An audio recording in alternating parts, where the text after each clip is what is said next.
National live stock mission मध्ये गोट farming व्यतिरिक्त कोणकोणते व्यवसाय येतात? हा एकदम कॉमनली मला विचारला जाणारा प्रश्न आहे. मला जेवढे फोन येतात नॅशनल लाईव्ह स्टॉक मिशनच्या संदर्भात, त्यातील हा एक सर्वात महत्वाचा आणि सर्वात जास्त विचारला जाणारा प्रश्न आहे. तर या व्यतिरिक्त आपण पोल्ट्री फार्मिंग करू शकतो.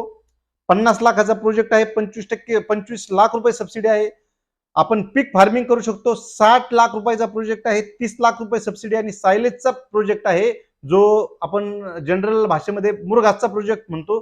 तो 1 कोटी रुपयाचा प्रोजेक्ट आहे, 50 लाख रुपये सबसिडी आहे.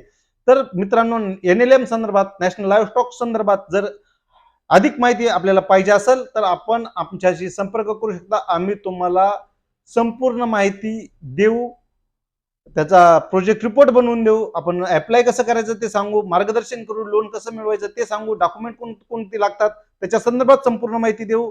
आपले मिनिमम चार्जेस अप्लाय असतील तर आपण आमच्याशी संपर्क करू शकता. आपण सर्व माहिती आपल्याला देऊ. धन्यवाद मित्रांनो. जय हिंद. वंदे मातरम.